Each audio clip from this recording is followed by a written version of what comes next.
Peace, love, and life, family. It's your girl, Morgan Renee Myers, just tuning in with you for another reading of Roll of Thunder, Hear My Cry. Let's see, should I let this down? This is my backdrop. There we go. Yes, so I am doing another reading of Roll of Thunder, Hear My Cry by Mildred D. Taylor. I've been reading this and uploading it on YouTube, and the little 8th graders have been loving it. They have required readings. So I'm going to continue doing this because I enjoy reading, and I like reading aloud, and I like you guys tuning in. So let me see if I can catch you guys up. So far, it's taking place in some little country town. There's a family that was formerly, their family is rooted in slavery. So they've come out of slavery, and since then, their grandpa, the narrator of the story is a young lady by the name of Cassie. So, her family has come from slavery, and her grandfather purchased land from a former slave owner, and he wants it back. Mr. Granger, he wants the land back. So far, these kids walk to school. Their mother, Mary Logan, is a teacher at the school. They have issues with this bus driving by. It's a white school. They drive by and they get the kids dirty and wet and stuff. So one day, the oldest brother, Stacy, made a plan for him and his brothers and sisters, Cassie, Christopher, John, and Little Man, to go and dig up holes on the side of the road because it was going to rain real bad so that the bus could get caught up in it. And it did, and the axle cracked and all this and that. So after that, some men drove by the house that night, and their big mom, their grandma, had took out a shotgun and everything. So the kids are kind of like, feeling weary because they're thinking maybe they're the reason why these night men are coming by. Come to find out, it actually was another incident that happened in town. So there's this store that their mother don't want them to go to, called the Wallace store. And something happened where one of Stacy's friends, TJ, stole some test questions. Stacy's mother is a teacher at the school, and so TJ insinuated ain't the word, suggested that he kind of like get the answers to the test. And so TJ went snooping and looked for him, and ended up was cheating on the day of the test and passed the notes to Stacy, who was the teacher's son, and he got caught and got a whipping in front of everybody. So afterwards, Stacy ran all the way down to the store he not supposed to go to, the Wallace store, just to beat TJ up. And there's a man that's living with this family named Mr. Morrison, who is a friend of their dad. Their dad works on a railroad somewhere. He's never home. So Mr. Morrison, I guess, is to help keep watch over the family.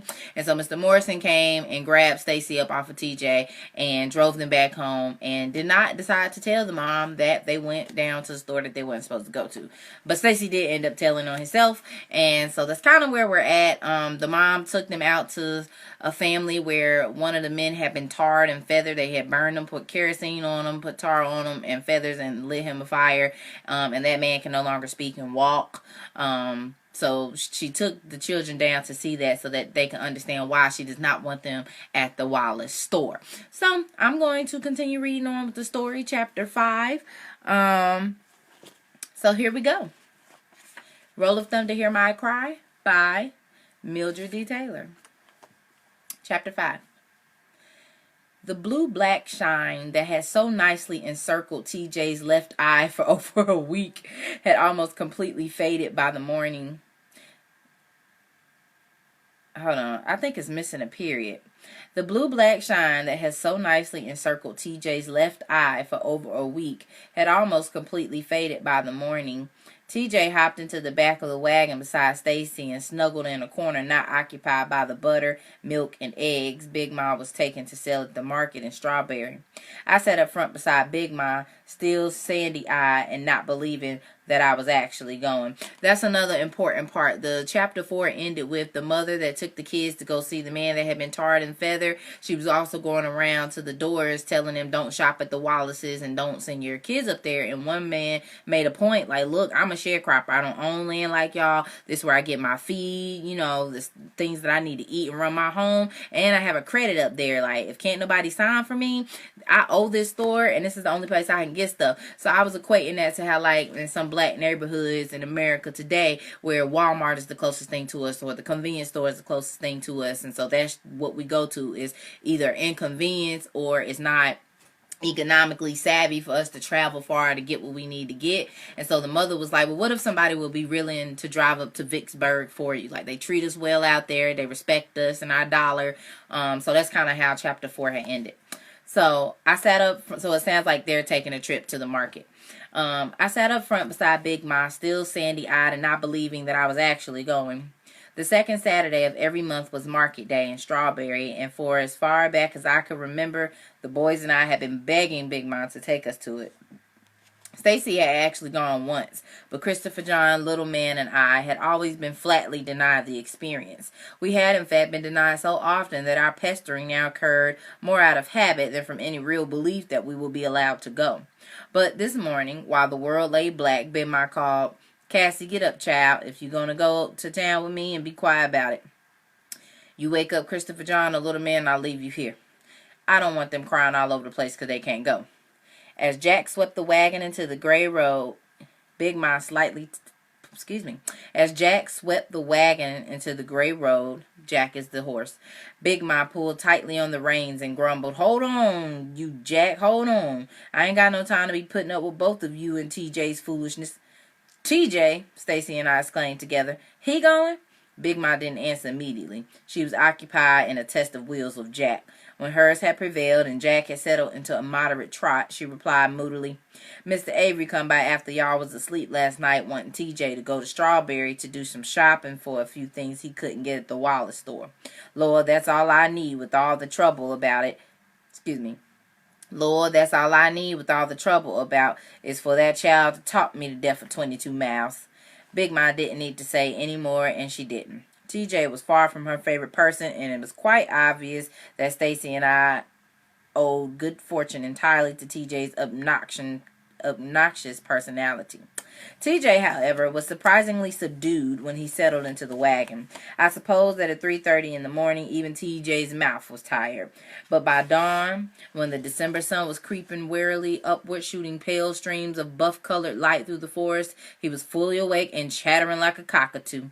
His endless talk made me wish that he had not managed to wheedle his way so speedily back into Stacy's good graces. But Big Ma, her face furrowed in distant thoughts, did not hush him. He talked the rest of the way into Strawberry, announcing as we arrived, well, children, open your eyes and take in Strawberry, Mississippi.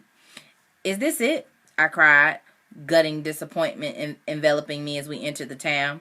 Strawberry was nothing like the tough, sprawling bigness I had envisioned. It was instead a sad, red place. As far as I could see, the only things modern about it were a paved road which cut through its center and fled northward away from it,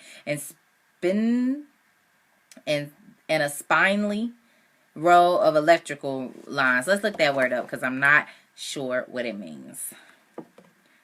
Spindly. I will look a word up in a minute, and I need to have my paper dictionary. Spindly definition. Here's the definition No, of homely. I didn't say homely. Of a person unattractive and Spindly definition. I'm going to have to type here's it. the Spindly definition. Here's the definition of spindly. Spindly. Of a person or limb, long or tall and thin. Okay, I'm saying it wrong. Spindly. Of a person or limb, long or tall and thin. Okay, so what was the sentence that we were using?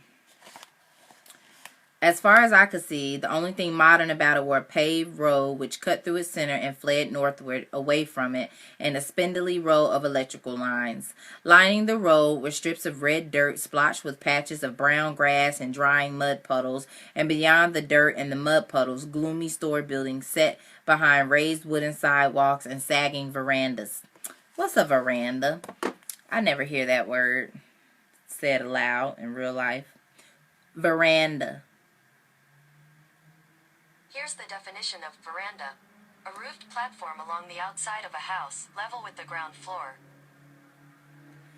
Okay, a veranda. A roof platform along the outside of a house, level with the ground floor. Oh, okay. And it's showing pictures on Google if y'all look it up. That's cool. Okay. So the gloomy store building set aside raised wooden sidewalks and sagging verandas. Shoot, I grumbled.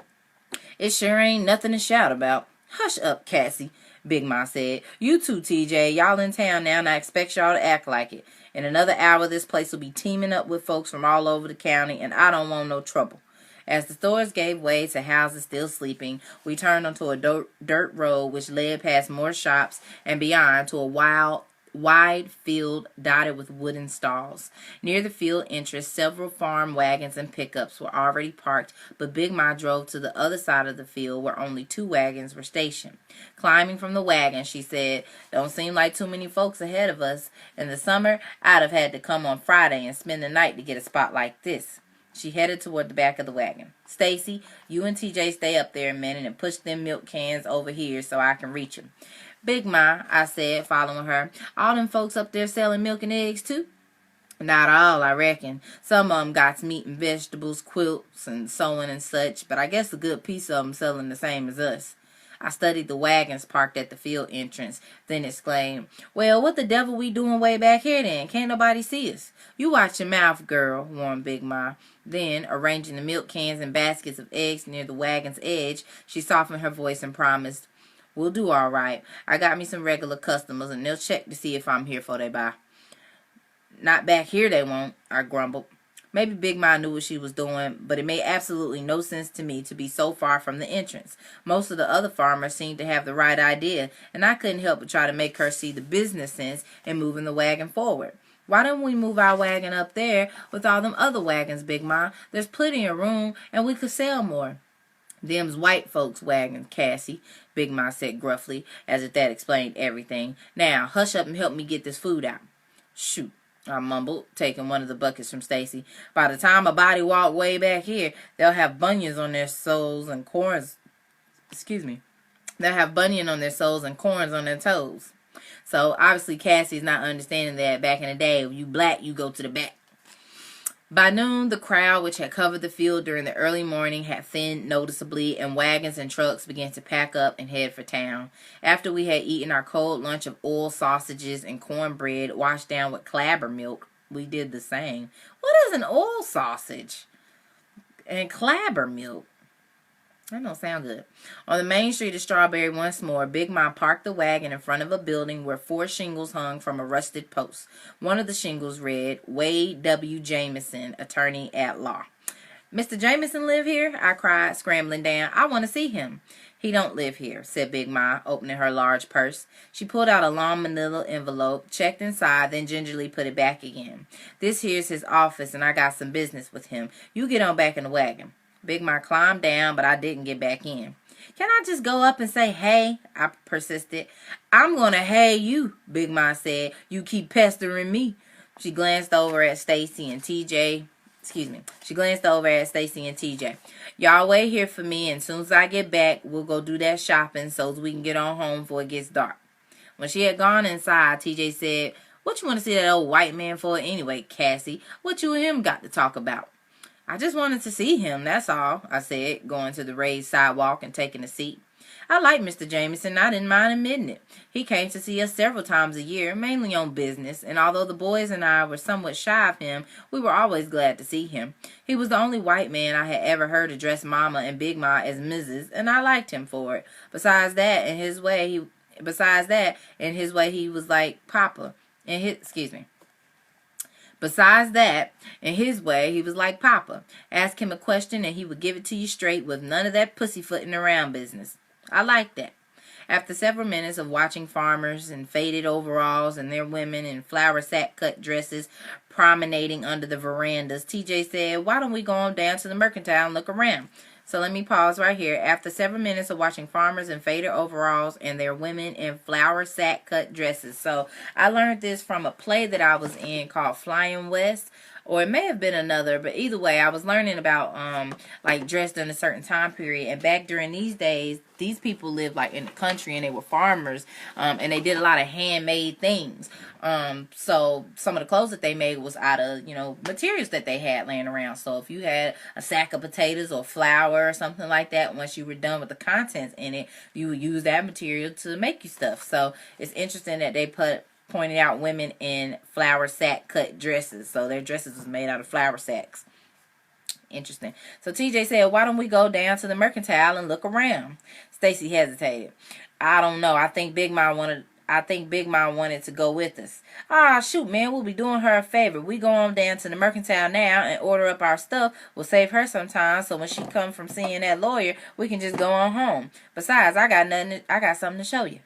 Stacy pondered the suggestion for a long moment. Well, I guess it'll be all right, he said finally. Big Ma said stay here, I objected, hoping that Mr. Jameson would come out with Big Ma. Stay here then, Stacy called over his shoulder as he crossed the street with TJ. I dashed after them. I wasn't about to stay on that sidewalk by myself. The Barnett Mercantile was everything. Its shelves, counters, and floor space boasted items from ladies' ribbons to burlap bags of seeds, from babies' bottles to brand new pot-belly stoves. TJ, who had been to the store several times before, wove his way among the farmers and led us to a counter at the far corner of the room. The counter had a glass top, and beneath the glass were handguns artfully displayed on a bolt of red velvet. Just look at it, TJ said dreamily. Ain't she something? What? I said. That pearl-handled one. Stacy, man, you ever seen a gun like that before in your whole life? I'd sell my life for that gun. One of these days I'm going to have it, too. I reckon I ain't, said Stacy politely. It's a nice-looking gun, all right. I stared down at the gun. A price tag of $35.95 stared back at me. $35.95? I almost screamed. Just for an old gun? What the devil you going to use it for? Can't hunt with it. Now, remind you, these times, it's like, right after slavery, so the cost and price of things was a lot different. $35 ain't much compared to some guns out here today. TJ looked at me with disgust. Ain't supposed to hunt with it. It's for protection. Protection of what? I asked, thinking of Papa's sturdy shotgun that hung over his and Mama's bed and the sleek Winchester rifle which Big Ma kept locked in the trunk beneath our own bed. That thing couldn't hardly kill a rattlesnake. There's other things a body needs protecting from more than a rattlesnake, he said haughtily. I get me that gun and ain't nobody gonna mess with me. I wouldn't need nobody. Stacy backed away from the counter. He seemed nervous being in the store. We better get those things you need and get out of here before Big Ma comes looking for us. Ah, man, there's plenty of time, said TJ, looking longingly at the gun. Sure wish I could just hold it, just once. Come on, TJ, ordered Stacy, or me and Cassie gonna go on back outside. Oh, all right. TJ turned reluctantly away and went to a counter where a man was measuring nails onto a scale. We stood patiently waiting behind the people in front of us, and when our turn came, TJ handed his list to the man. Mr. Barnett, sir, he said, I got me this here list of things my mama want. The storekeeper studied the list and without looking up asked, You one of Mr. Granger's people? Yes, sir, answered TJ. Mr. Barnett walked to another counter and began filling the order. But before he finished, a white woman called, Mr. Barnett, you waiting on anybody just now? Mr. Barnett turned around. Just them, he said, indicating us with a wave of his hand. Just them. The woman handed him a list. Oh, what can I do for you, Ms. Emmeline? The woman handed him a list twice as long as TJ's, and the storekeeper, without a word of apology to us, proceeded to fill it. What's he doing? I objected. Hush, Cassie, said Stacy, looking very embarrassed and uncomfortable. TJ's face was totally bland, as if nothing was happening at all. As if nothing at all had happened. When the woman's order was finally filled, Mr. Barnett again picked up TJ's list, but before he had gotten the next item, his wife called, Jim Lee, these folks needing help over here, and I got my hands full. And as if we were not even there, he walked away. Where's he going? I cried. He'll be back, said TJ, wandering away. After waiting several minutes for Mr. Barnett's return, Stacy said, Come on, Cassie, let's go. He started toward the door, and I followed. But as we passed one of the counters, I spied Mr. Barnett wrapping an order of pork chops for a white girl. Adults were one thing. I could almost understand that. They ruled things, and there was nothing that could be done about them. But some kid who's no bigger than me was something else again. Certainly, Mr. Barnett had simply forgotten about TJ's orders. I decided to remind him, and without saying anything to Stacy, I turned around and marched over to Mr. Barnett. Excuse me, Mr. Barnett, I said as politely as I could, waiting a moment for him to look up from his wrapping. I think you forgot, but you was waiting on us for you was waiting on this girl here, and we've been waiting a good while now for you to get back. The girl gazed at me strangely, but Mr. Barnett did not look up. I assumed that he had not heard me. I was near the end of the counter, so I merely went to the other side of it and tugged on his shirt sleeve to get his attention. He recoiled as if I had struck him. You was helping us, I said, backing to the front of the counter again. Well, you just get your little black self back over there and wait some more, he said in a low, tight voice. I was hot. I had been as nice as I could be to him, and here he was talking like this.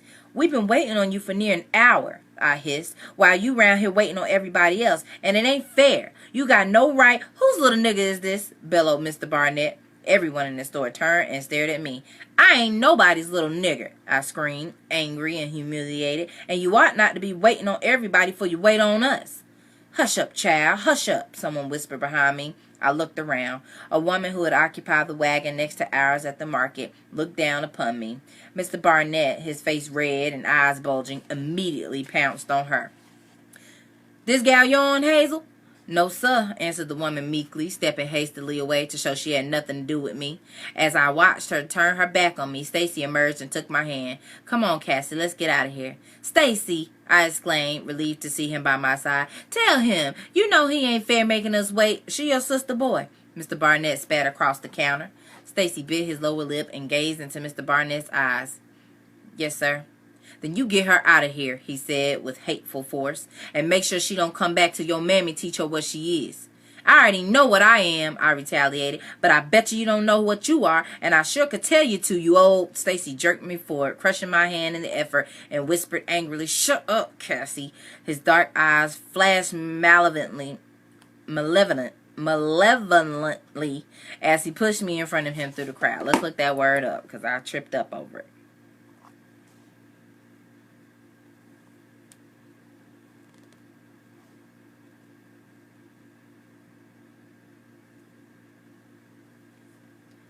Malevolently. That's a hard word to pronounce. Malevolently. Here's the definition of malevolent. Malevolent. Having or showing a wish to do evil to others. Having or showing a wish to do evil to others. Malevolent. So, shut up, Cassie. His dark eyes flashed malevolently as he pushed me in front of him through the crowd. As soon as we were outside, I whipped my hand away from his. What's the matter with you? You know he was wrong. Stacy swallowed to flush his anger, then said gruffly, I know it and you know it, but he don't know it, and that's where the trouble is. Now come on before you get us into a real mess. I'm going up to Mr. Jameson's to see what's keeping Big Ma. What about TJ? I called as he stepped into the street. Stacy laughed wryly. Don't worry about TJ. He knows exactly how to act. He crossed the street sullenly then, his hands jammed in his pocket. I watched him go, but did not follow. Instead, I ambled along the sidewalk, trying to understand why Mr. Barnett had acted the way he had. More than once, I stopped and gazed over my shoulder at the mercantile. I had a good mind to go back in and find out what made Mr. Barnett so mad. I actually turned once and headed toward the store. Then, remembering what Mr. Barnett had said about my returning, I swung back around, kicking at the sidewalk, my head bowed. It was then that I bumped into Lillian Jean Sims. Why don't you look what you're doing? She asked huffily. Jeremy and her two younger brothers were with her. Hey, Cassie, said Jeremy. Hi, Jeremy. Hey, Jeremy, I said solemnly, keeping my eyes on Lillian Jean. Well, apologize, she ordered. What? You bumped into me. Now, you apologize. I did not feel like messing with Lillian Jean. I had other things on my mind. Okay, I said, starting past her. I'm sorry. Lillian Jean sidestepped in front of me. That ain't enough. Get down in the road. I looked up at her. You crazy? You can't watch where you're going. Get in the road. Maybe that way you won't be bumping into decent white folks with your little nasty self. The second insult of the day was almost more than I could bear. Only the thought of Big Ma up in Mr. Jameson's office saved Lillian Jean's lip. I ain't nasty, I said properly, holding my temper in check. And if you're so afraid of getting bumped, walk down there yourself. I started past her again, and again she got in my way. Let her pass, Lillian Jean, said Jeremy. She ain't done nothing to you. She done something to me just standing in front of me. With that, she reached for my arm and attempted to push me off the sidewalk. I braced myself and swept my arm backward out of Lillian Jean's reach, but someone caught it from behind, painfully twisting it, and shoved me off the sidewalk into the road. I landed bottom first on the ground. Mr. Sims glared down at me. When my gal Lillian Jean says for you to get yourself off the sidewalk, you get, you hear? Behind him were his sons R.W. and Melvin. People from the store began to ring the Simses. Ain't that the same little nigger was cutting up back there at Jim Lee's? someone asked. Yeah, she the one, answered Mr. Sims. You hear me talking to you, gal? You apologize to Miss Lily Jean this minute. I stared up at Mr. Sims, frightened. Jeremy appeared frightened, too. I apologized already.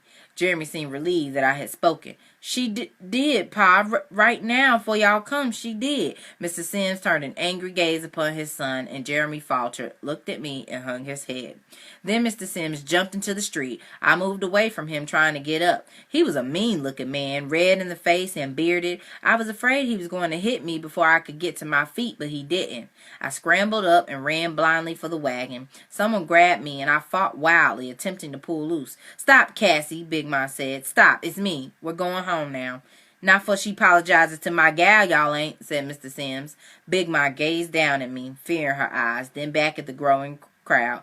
She's just a child.